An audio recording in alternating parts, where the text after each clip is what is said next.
Repente Mãe, com Luana Borba.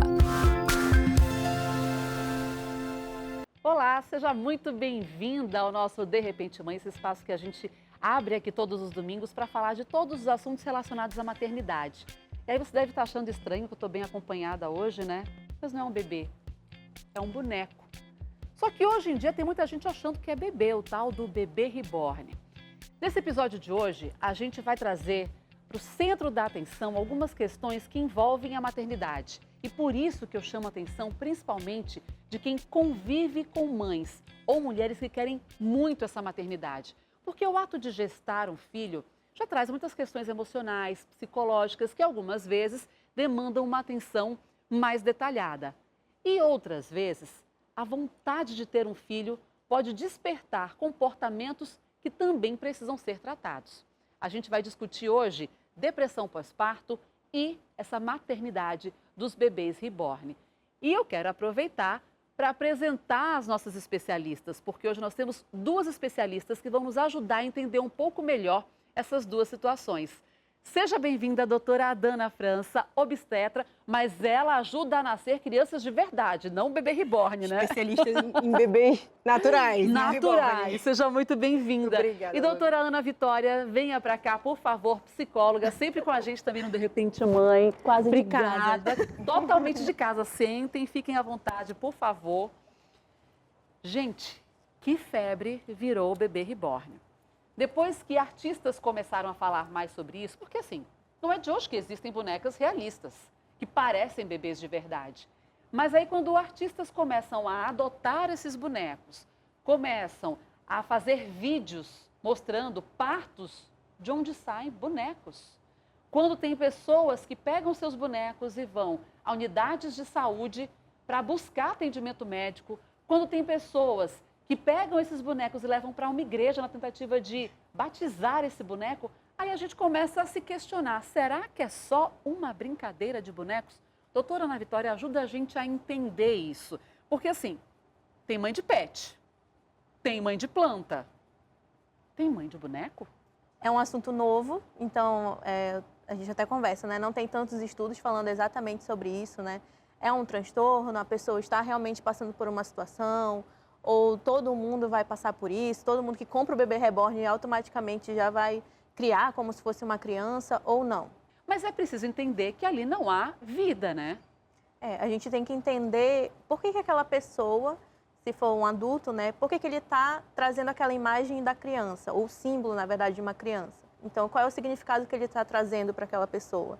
Aquela pessoa está num sofrimento que não consegue lidar com a realidade, ela está transferindo uma responsabilidade maternal, que seria com uma criança, para um boneco. A gente, inclusive, foi para as ruas para conversar com as pessoas, para entender o que as pessoas estão achando dessa onda do bebê reborn. Vamos ouvir. Se alguém se sentir bem, né? O que a gente pode falar? Você adotaria um bebê reborn para chamar de filho? Eu, no momento, não. Faz cocô? Não faz, então não é bebê. Eu sou mais ou menos desse pensamento, tá passando um pouco. Quando a pessoa passa a achar que já é uma criança real, aí o negócio fica mais complicado, na verdade. Então eu acho mais ou menos por aí. Tem tanta criança para ser adotada aí, né? Por que não adota? Eu costumo sempre dizer que ser mãe é, antes de tudo, uma decisão. Você tem que decidir compartilhar esse amor. Mas aí você precisa também ter um pouco de discernimento entre o que é o seu amor por algo e o momento em que você quer que toda uma coletividade acredite naquilo e viva aquilo que você está esperando. A gente conversava antes de começar efetivamente a gravação, doutora, a senhora falava sobre uma teoria aí, sobre esse surgimento dessa paixão, desse amor pelos bebês reborn, e que tem muito a ver com essa necessidade de cuidar do outro, que é da mulher, né? Assim, a gente estava falando, eu particularmente, emitindo a minha opinião pessoal, eu acredito que tem muito do marketing sobre esses produtos envolvidos nesse processo, né? Por outro lado, eu também tendo a pensar que eu recentemente, na verdade, eu estava lendo um livro da autora Edith Stein, doutora da igreja, e ela fala sobre a mulher e a sua missão segundo a natureza e a graça. E nós, mulheres, apesar de termos conquistado esse espaço, né, que nós conquistamos nos trabalhos, enfim, em todos os lugares que a gente quis chegar, a nossa natureza está no cuidar, né? Então, infelizmente, muitas mulheres e não é errado, tá? Não é errado isso, de você querer construir uma carreira, querer construir patrimônio antes de viver a maternidade. Só que, infelizmente, nós temos um prazo de validade. E falar sobre preservação de fertilidade, enfim, congelamento de óvulos, não é uma realidade para todas. Chegando no final, muitas mulheres não vão conseguir realizar o sonho da maternidade, ou então, naquele momento, ela achava que aquilo não era uma prioridade, ou pensava em não ter. Chegou mais para frente, ela sentiu essa necessidade do cuidar. A gente também ouviu nas ruas fala sobre essa questão do brincar de boneca e até onde vai esse brincar de boneca e quando começa a ser um problema. Vamos ouvir. Eu cresci brincando de boneca, mas eu acho que passa mais por uma crise de identidade realmente das pessoas. Eu acho que é muito mais uma questão emocional do que uma brincadeira, de fato. Eu acho que isso é carência, sei lá, algum problema psicológico, patológico, alguma coisa assim. Não é possível. Não é normal? Não é normal isso, é doentio. Não é brincar de boneca? Não, uma coisa é você amar sua boneca em casa, outra coisa é você querer que os outros amem sua boneca e você achar que ela tem algum direito. E aí a gente falou de 2 pontos importantes. Primeiro ponto para a gente falar, patologia, como ela colocou na explicação. Acho que isso passa a ser patológico. Pode ser considerado uma patologia isso, doutora? Depende dos casos. A gente até brinca, né, que na psicologia a gente fala muito a questão do depende. Então, qual é realmente o significado daquela criança, né, ou boneco para aquela pessoa? Digamos assim, a mãe. Então, ela realmente está acreditando que ela é uma mãe, ela acredita que aquela criança tem necessidades, né, aquele boneco é realmente uma criança. Se a gente começa a ter essa fuga da realidade e realmente acreditar que aquela é uma realidade, realmente pode ser tratado como patológico, né? Mas existe também o caso, como ela colocou, né? A brincadeira. Então, tem gente que brinca com a boneca e é só uma brincadeira e pronto. Coloca no quarto, no armário, tá guardado e acabou. E aí, nessa fala que nós ouvimos agora nas ruas, também foi citado um outro ponto, que é, tem direito, porque sim, já tem também informações que a gente vê na internet de pessoas que buscam direitos de licença maternidade, de disputa judicial por guarda de bebê reborn. E a gente também foi conversar com o especialista da área do direito para entender, um boneco tem direito? O Código Civil, ele discorre no seu artigo 2º que só tem personalidade civil a pessoa que nasce com vida. Um boneco, ele não tem vida, ele é um objeto de mera decoração. Então não tem por que se falar em pensão alimentícia para esse boneco. Não tem por que se falar em uma licença maternidade para a mãe desse boneco. Não tem por que se falar em nenhum direito da mãe desse boneco. Não existe isso, gente. O boneco, ele não tem personalidade civil, ele não é uma criança, ele não é um ser humano. Só a título de curiosidade, a gente está gravando esse programa e neste momento da gravação está rolando live na internet de mães apresentando os seus bebês reborns. E elas mexem os bebês como se eles realmente tivessem vida, como se eles estivessem interagindo. Então, tudo isso é algo que a gente tem que olhar por várias camadas, né? Tem a brincadeira de boneca, tem o que isso pode estar escondendo, mascarando. E a gente ouviu nas ruas de Manaus uma fala que ela é muito contundente, a meu ver, sobre o que tem por trás dessas camadas todas de uma mulher que cria um bebê reborn. Isso reflete um pouco da sociedade, um pouco da situação psicológica de algumas pessoas que talvez tenham alguma carência, alguma coisa relacionada à infância, um pouco da falta de atenção dos pais, alguma situação não resolvida emocionalmente e elas tendem, como talvez não tenham uma responsabilidade, não se sintam responsáveis ou maduras para cuidar de uma criança real, elas tentam entregar isso em um boneco. Doutora, já passa a palavra, porque eu achei que essa última entrevista ela fala muitas coisas, né? Dessa necessidade de você tratar coisas que estão ainda somatizadas da infância. Pode acontecer isso? Sim, a gente trabalha muito no consultório a perspectiva do hoje e do que aconteceu lá atrás, né? Seja na infância, seja na adolescência, um trauma presente, muito próximo, né, da realidade de hoje. Então, tudo isso pode influenciar, sim, no nosso comportamento, tanto na questão psicológica, como realmente ali no comportamento de lidar com outras pessoas. Então, a gente sempre tem que entender também o que tem por trás. É uma mãe que passou por uma questão de luto e não internalizou, não entendeu que perdeu o filho, né?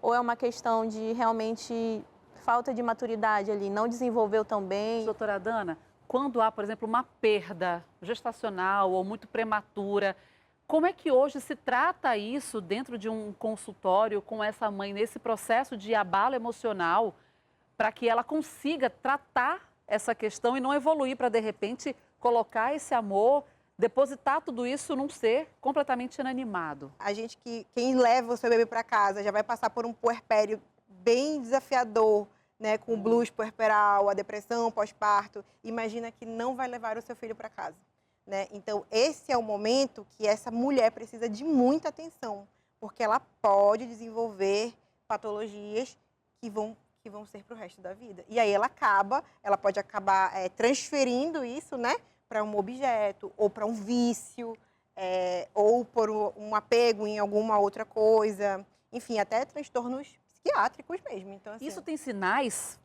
fáceis da gente perceber? Sim. Ela vai ter um choro mais fácil, ela vai se sentir magoada com pequenas coisas, e muitas vezes ela não vai nem saber explicar por que ela está sentindo isso. Ela passou... Gente, eu estou voltando 2 anos atrás com a sua fala. Quando eu falo também parece que vai somando tudo, porque eu vivi isso na prática, e na prática também eu entendi que a puérpera ela ainda não é bem acolhida, tá? E ela ainda não é bem acolhida tanto em casa quanto por profissionais de saúde, né? E eu estou falando isso por uma experiência pessoal, né? Foi muito desafiador viver o blues puerperal. Eu fiquei muito tempo. A doutora é mãe da Olivia, de 3 anos. De 3 hoje. anos. Hoje a gente lembra e parece que, enfim, mas... Volta muito fresco a memória, né? Volta. E assim, na residência, né, quando a gente está estudando, eu entendia tudo da teoria, mas eu não tinha passado pela prática. Então, muitas vezes, a puérpera chegava com aquele chororô e eu não sabia o que fazer, sabe? Não dava para entender. E o marido ali desesperado também, sem saber o que fazer. E é nessas horas que a gente tem que ficar de olho, porque essa mulher vai sofrer violência obstétrica. E quando a gente fala, não é só de médico, é em casa, pela mãe, enfim, que alguém que não compreenda. Alto índice de suicídio, de tentativa de suicídio, de mães que matam os próprios bebês. Inclusive, as puérperas, ela tem um olhar jurídico diferenciado sobre elas, né? A paciente no puerpério imediato, ela entende-se, a puérpera, ela é imputável perante a lei, porque entende-se que ela está passando por uma fase psiquiátrica diferente. Olha, isso já deixa para o nosso próximo bloco. A gente vai falar mais de boneco, não, de bebê reborn, fala da vida real, porque parir um filho não é fácil. A gente nutre uma vontade, um amor, aquela ansiedade. Muitas vezes, depois que o bebê chega, a gente se vê numa transformação hormonal, psicológica, emocional, que pode seguir um caminho que nós não preparamos, que nós não planejamos. Você tem ideia de quantas mulheres sofrem com depressão pós-parto? Pois existem pesquisas que apontam que cerca de 25% das mães brasileiras apresentam esse tipo de quadro. Hoje até se fala em depressão perinatal, porque ainda tem ali o baby blues, tem uma fase intermediária, né? Tem o que acontece durante a gestação, o que acontece depois da gestação. Por isso, a partir de agora, a gente vai tratar desse assunto especificamente. Aí eu chamo a atenção de você que é pai, você que é mãe de uma mamãe que está prestes a ter seu bebê, porque essa é a hora em que todas as pessoas que estão em volta dessa gestante precisam ficar atentas aos primeiros sinais e poder prestar essa ajuda no momento mais oportuno. Doutora Dana França, a obstetra, está com a gente aqui hoje. Explica pra gente o que é essa depressão pós-parto, que agora tem até essa expressão do perinatal, começa antes ainda do bebê chegar. O que é isso? Na verdade, a gente tem que ficar sempre atenta a mulheres que já engravidaram com algum transtorno psicológico, seja depressão, ansiedade. Quer dizer, quem teve um quadro de ansiedade, mesmo anterior à gestação... Essa paciente já vai ter que ter um olhar diferenciado. Uhum. Mas a gravidez em si, eu sempre brinco que ela é uma montanha-russa. A verdade é essa. Vai ter dias que você vai acordar com aquela vontade de comprar um enxoval, de fazer o quartinho, enfim, de montar as coisas, mas tem dias que você vai simplesmente acordar e não querer falar com ninguém, sem entender como aquilo aconteceu. Tudo isso tem a ver com alteração hormonal da mulher durante a gestação. Então não é coisa da cabeça da mulher. Não é coisa da real. cabeça. Soma-se ao fato de ela viver uma transformação física, né, e social muito grande na espera desse bebê, né? Então, assim, ela vai ter mudanças no corpo, ela vai ter mudanças na sua rotina. Então, para quem é muito fixado naquela rotina, enfim, no corpo, vai sofrer também com isso. Tem uma enxurrada de mudanças, mas o que é que pode servir de alerta para o companheiro, para a mãe, para quem está perto dessa gestante? A gente costuma falar que é a mudança da rotina daquela pessoa, né? Daquela mãe, então. Então, se ela está um pouco mais triste, ou então se ela está muito agitada porque ela está muito ansiosa, então ela está preocupada, eu tenho que comprar um enxoval, eu tenho que aprender a fazer isso, eu tenho que fazer aquilo. Será que eu vou ser uma boa mãe? Será que eu não vou ser? Será que ele vai me amar ou não? Quer dizer, nem nasceu de fato, a mãe já nasceu um monte de culpa ali, Sim. né? É a cobrança da sociedade, Muito, né? Sim. Se você falar com uma mulher que ela tem 9 filhos, ela vai te contar 9 histórias completamente diferentes. Então, imagina, se a mesma mulher vai passar por 9 experiências diferentes, imagina indivíduos diferentes, mulheres diferentes. Então, assim, eu sempre falo, não se cobra, vive a tua maternidade de forma especial. E eu sempre lanço mão de encaminhar para a psicoterapia e, se precisar de intervenção medicamentosa, iniciar. Porque a gravidez... E pode durante a gestação? Pode sim, dependendo da situação da gestante, tem indicação de fazer remédio para melhorar, para controlar a ansiedade. Isso é importante que a gente fale com seriedade para você que acompanha gestantes, porque muitas vezes vem aquela questão, isso é muito mimimi. Porque agora está cheia de frescura. Gente, se você não entende, busca acompanhamento de quem entende. Eu fiquei muito surpresa, vou dizer para vocês, que quando nós fomos para as redes sociais para falar sobre esse assunto, foram tantos depoimentos e muitos deles fortes e complexos que eu tive que separar aqui alguns. Cirle Franco disse o seguinte, eu tive depressão pós-parto, porém só comecei a atentar para os sintomas depois de 6 anos. Olha o tempo que ela sofreu, sem entender o que tinha passado, e com a criança com 6 anos é que ela percebeu que o que aconteceu lá atrás foi uma depressão pós-parto. E aí, doutor, eu queria que a senhora definisse o que são essas fases. Porque, por exemplo, eu tive baby blues. E aí, a minha preocupação, quando eu fui ler, que a minha médica falou, Luana, você está com sinais de baby blues, eu fui ler, porque eu só conhecia depressão pós-parto. E aí eu vi que tem ali um caminho intermediário. Explica pra gente essas fases e o quão preocupante é a evolução dessas fases. O baby blues, ele é aquela fase transitória do pós-parto imediato, né? Eu sempre tem a ver com a alteração hormonal brusca após a retirada da placenta, e também a questão de cair na realidade, de que a partir daquele momento a tua vida nunca mais vai ser a mesma, né? Num bom sentido, claro. Mas é um choque de realidade de mulher. A diferença é que o baby blues, ele é transitório. Dura quanto tempo, mais ou menos? Pode durar ali até umas 3 semanas, mais ou menos. E ele tende a melhorar espontaneamente, sozinho. Com o passar do tempo, a puérpera vai ter uma melhora gradual, né? Lembrando que a rede de apoio é essencial nesse momento para a recuperação da mulher. Quando esse estado transitório passa a ser um estado permanente, essa puérpera não melhora, aí você tem um diagnóstico diferente, que ela vai se estabelecer com uma depressão pós-parto de fato. Que dura quanto tempo? Ou não tem? Não tem tempo, é indeterminado, né? Nossa, a gente teve aqui, olha, a Elis Tavares que disse, eu tive, a Simone que falou, eu tive. E aí, tem uma mensagem que eu preciso muito ler com atenção, porque ela não colocou o nome, tá? Ela falou, a arroba dela é o nome do empreendimento dela. E ela disse, foi o momento mais tenebroso da minha vida. E aí eu acho que é importante que a gente pare com atenção para ouvir isso, porque assim, para as mulheres, é um grande nó que a gente vê e que você não consegue desatar sozinho. Eu me achava, por exemplo, no meu baby blues, que eu não ia ter condições nunca de criar minha filha. porque eu não sabia dar um banho na minha filha. A gente se sente incompetente, a gente se questiona, a gente duvida de muita coisa. E se a gente não tiver uma rede de apoio, como a doutora falou, muito atenta, a gente acaba embarcando nisso. Doutora Ana Vitória, explica pra gente qual é o impacto que pode ter uma rede de apoio não preparada, de cobrar mais, de dizer, mas na minha época não tinha isso. Porque, na verdade, baby blues, por exemplo, é uma expressão até nova, né? Então, assim, na minha época não tinha essa história. A gente aguentava, passava por isso e ia em frente. Como a doutora também colocou e como muita gente ainda fala, né? Que a depressão, a ansiedade é frescura. Então, para com isso, tá chorando por quê? Porque o menino tá chorando? Se recompõe e cuida dele ali como tem que ser. E não é bem assim. Às vezes realmente causa aquele desespero, aquele medo. E agora, o que eu faço? Não é uma coisa que a gente está tão preparado assim, né?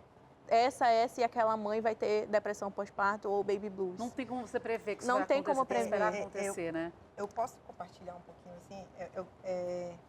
É uma coisa tão... Hoje a gente olha de fora, você que também é mãe, a gente consegue se lembrar e parece que era uma outra pessoa, né? Era uma situação assim. Mas eu me lembro que quando eu tive minha bebê, ela nasceu prematura e ela precisou ficar internada, enfim, para fazer fototerapia. Eu entrei numa paranoia que hoje eu me lembro, eu falo assim, gente, como que eu não consegui controlar isso, sabe? É incontrolável. E eu ficava em pé, do lado do berço, assim, sem parar, eu não conseguia sentar, eu não conseguia nada. Por 2 vezes, a pediatra foi buscar meu bebê para levar ela para UTI neonatal. E eu falo assim, eu até peço desculpas dela, assim, toda vez que eu encontro com ela, que ela é maravilhosa, mas eu falava assim que eu parecia uma onça. De verdade, que se ela encostasse naquele bercinho, eu acho que eu tenho certeza que eu ia agredir ela, assim. E é uma coisa que não é da minha natureza, sabe? Quando a minha bebê foi para casa, aí você entra naquele negócio de não se sentir pronta. Aí você fica culpada, me sentindo culpada. Como que eu botei essa criança no mundo, Senhor? O que eu vou fazer com essa Como criança? Como é que eu fiz isso? O que eu fiz? Para você ter uma ideia, eu vou confessar uma coisa aqui que é muito pessoal, mas eu me lembro naquele momento assim de desespero, daquela loucura, eu pesquisar na internet se havia possibilidade de botar o bebê de volta na barriga. Nossa, uma médica. Porque eu tinha a sensação de que a minha filha só estaria protegida se ela estivesse aqui. E eu chorava, dava aquele desespero do nada, e é a pior coisa. A pessoa vem falar, mas por que você está chorando? Seu bebê está bem, está saudável, está ganhando peso, está mamando. E você não sabe explicar. E eu ouvi uma coisa que até hoje eu lembro, porque mexeu muito comigo. Então, muito cuidado quando você se encontrar com uma puérpera. A pessoa falou para mim assim, para com esse milindre. Isso é terrível. Para com esse milindre e você sabe que a sua filha está bem, você é uma médica, para com isso. Você sabe que isso não... Isso é tipo assim, falou em termos técnicos, né? Falou, você sabe o que é isso e para com isso. E naquele dia, assim, parece que eu fiquei pior. Essa mensagem que eu falei para vocês, que é o momento mais tenebroso da vida dessa pessoa, ela disse o seguinte, na gestação do 2º filho, foi a pior fase da vida, acredite, não conseguia me sentir radiante. Me isolava, chorava muito, não tinha ânimo para nada. Recebi muitos conselhos, a ajuda do esposo, dos pais, amigos verdadeiros que também se dispuseram a ajudar. Busquei a ajuda de Deus como nunca havia buscado antes. Perto de ter o bebê, foi quando as coisas melhoraram um pouco mais. Meu principal tratamento foi através de buscar o contato com Deus e fortalecer nosso relacionamento.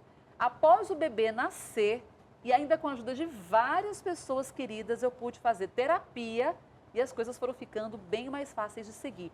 Essa terapia, esse apoio psicológico, começa em que momento, doutora? Porque assim, quando a gente pare, não quer nem sair de casa, de perto da cria, ou você não quer nem falar sobre a cria. Que horas começa esse tratamento? Ou é indicado que comece? Tem muita gente que brinca falando que todo mundo precisa de terapia e o tempo inteiro, não só mães ou pessoas que estão grávidas, enfim. Mas a gente começa a indicar a questão da psicoterapia, né, de ter esse acompanhamento psicológico mesmo, quando alguma coisa te incomoda. Incomoda no sentido de não estou conseguindo também fazer alguma coisa ou aquele pensamento está muito persistente. Nossa, gente, estou impactada. A gente tem aqui, olha... A Cássia que diz, eu não tive, mas eu conheço uma pessoa que passou uma gestação bastante difícil. A Darlene que diz, minha irmã até hoje está com isso, a bebê dela já está com 4 meses e ela precisa muito de ajuda. Falando de hormônio, teve até A Maria Alzenique disse, eu tive depressão de menopausa. Lá quando o hormônio muda, depois do fim de toda uma vida de ciclos, ela também teve. Gente, isso é para a gente entender que não é brincadeira. Tem pessoas que olham de fora e tudo é um grande mimimi. Se você não entende, abre espaço para quem entende. Busca um atendimento de um especialista. É disso que essas pessoas precisam. A gente hoje está falando de muitas questões emocionais que impactam no maternar. Eu quero que você agora ouça com atenção esse relato emocionante no nosso Histórias de Mãe de hoje.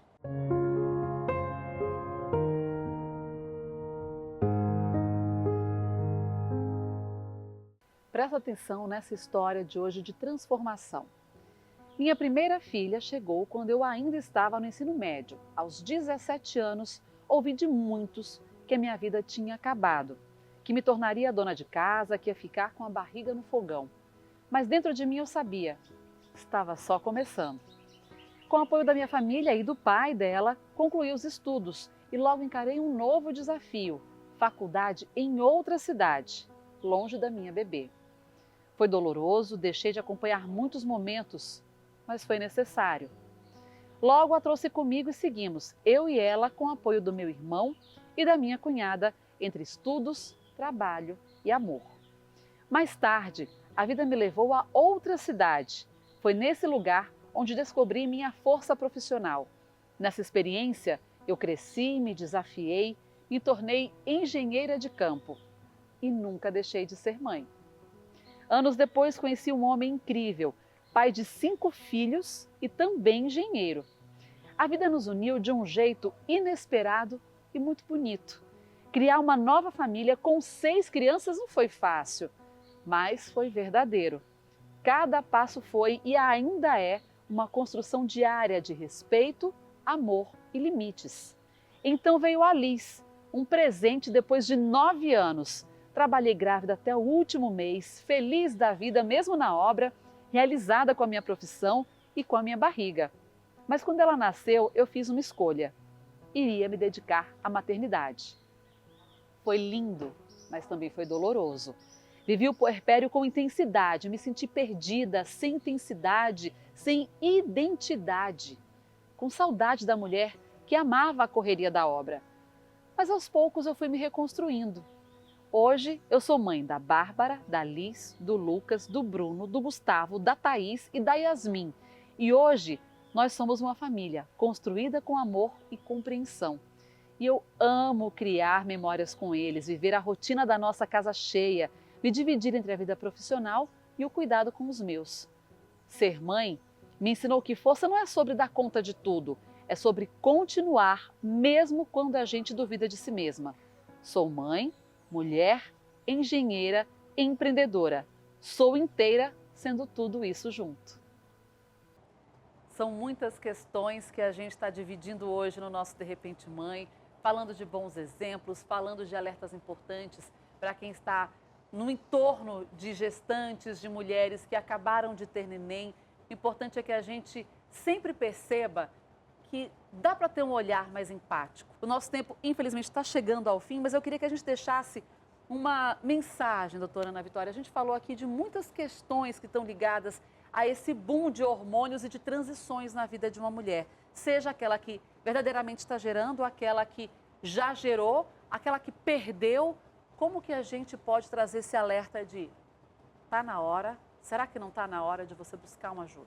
Além de ser mãe, você é mulher, né? Você é uma pessoa que precisa de cuidado, precisa de atenção, precisa realmente de um tempo para você. Então, o tempo de uma psicoterapia, por exemplo, tem ali uma sessão, né, de 1 hora, uma vez por semana, é um tempo que você vai poder falar o que você quiser, um momento que você vai realmente dedicar para você. Não é uma coisa supérflua nem nada do tipo, porque é necessário, principalmente quando traz um sofrimento. Sabe o que me preocupa, falando da questão mais técnica, talvez, dessa história, doutora? Porque a senhora aqui colocou muitos pontos que eu achei importantíssimos do que é a técnica, do que é que o profissional precisa fazer e desse olhar também empático que precisa ter sobre essas questões. Enquanto a gente está aqui na gravação, já chegou outra notícia. de que um policial foi acionado em outro estado para salvar um bebê reborn que estava engasgado. E aí, uma preocupação que eu tenho, e como é que esses profissionais lidam num caso como esse? Você vai chegar lá e vai fazer o quê? Então, tem coisas que a gente está passando por transformações também desse olhar. E isso eu penso que é um ponto de estudo importante também para os médicos, que é olhar além do que está posto ali como necessidade de fazer um parto real, de um pré-natal real, olhar o que está se passando nesse emocional e tentar fazer a melhor condução possível, até porque muitas pessoas que passam por esses transtornos, seja você acreditar que um boneco é uma pessoa e tem direitos, você passar por uma depressão sem perceber o que está acontecendo, isso tudo mexe com essa limitação do que é real e o que é fantasioso, né? Eu acho assim que principalmente a família, né, dessa pessoa tem que ter um olhar mais gentil, né, para essa mulher, uma amiga, né, fala, olha, né, porque a pessoa talvez ela não consiga enxergar que está vivendo esse momento. Uma pessoa que vai chegar ao ponto de chamar uma polícia ou, enfim, o SAMU, nitidamente essa pessoa, emocionalmente, ela não está bem no mínimo. Então, vai precisar de acolhimento. É óbvio que a gente não vai poder endossar, enfim. Eu até brinquei e falei assim, ainda bem que não foi o SAMU, não ocupou uma ambulância que poderia estar salvando uma vida de verdade, né? Mas, enfim, ocupou lá uma pessoa que estava no horário de serviço. Mas, essa pessoa, eu acredito que essa pessoa também precisa de um acolhimento diferente, excluindo a parte do circo midiático, que hoje a gente vive tudo em busca de curtidas, likes, e visualizações. Então, acho que muitos disso também tem essa questão, tem gente buscando visualização, mas vai ter aquela pessoa que está precisando de ajuda. Então, a família tem que ter um olhar diferenciado, né? Uma amiga, um parente, de acolher essa pessoa para buscar ajuda. Tem que não simplesmente fazer essa pessoa virar um motivo de piada, não. Empatia, zero julgamento. A gente precisa ter esse passo para trás para realmente ajudar essas pessoas. E a gente espera mesmo que com esse episódio de hoje possamos ajudar muitas mulheres. Até as que podem não estar percebendo o que está acontecendo, mas se você visualizou essa realidade em alguém que está à sua volta, faça a sua parte, ajude de alguma forma, traga esse alerta para as pessoas que podem oferecer esse conforto, esse olhar e esse cuidado para essa gestante ou para essa mãe que está vivendo uma maternidade reborn que seja. Doutoras, muito obrigada pela presença de vocês. Acho que foi muito importante a gente trazer não só esse olhar técnico, mas o olhar da empatia de mulher para mulher, de mulher, mãe para mãe. Isso é muito importante porque a gente mostra que não é só o que está no livro, é o que a gente aprende na vida. Obrigada pela presença de vocês. Posso só falar uma última coisa? Porque a gente falou de blues e talvez a gente tenha feito as mulheres entender que é ruim. Mas não, gente, ter filho é uma coisa, é uma dádiva, é um presente, é maravilhoso. Quem é minha paciente sabe qual é a minha visão sobre ter filhos, sabe? E filho é tudo de bom, gente. Crianças são engraçadas, crianças são cheirosas, filhos são uma certeza que você tem da divindade, assim, sabe? Então, assim, as pessoas me perguntam, às vezes, quando a minha filha está aprontando alguma, assim, em algum lugar, e aí, tu vai querer ter outro? Eu falo, nossa, se eu puder ter essa bênção, eu quero sim. Então, gente, filhos, não tenho medo, assim, sabe? Não tenho medo de viver mulheres, né? Não tenho medo de viver a maternidade, de aceitar como um presente e viver o que tem de bom em todo esse processo. Porque vale muito, muito, muito, muito a pena. Lembrar, vale acima de tudo, que cada experiência é cada experiência. É única, né? E se você precisar de ajuda, peça ajuda. É isso. E viva, porque o que tiver que passar, vai passar. E a gente segue caminhando aí para essa experiência incrível que é a maternidade. Para você de casa, uma ótima semana. A gente está terminando aqui na TV. Corre lá para o nosso canal no YouTube, onde você vai encontrar esse episódio e todos os outros mais de 30 das outras temporadas para você entender um pouco mais desse universo muito louco, muito cheio de mudanças e muito maravilhoso que é a maternidade. Bom domingo para você e para sua família. Até a próxima. Você assistiu De Repente Mãe com Luana Borba.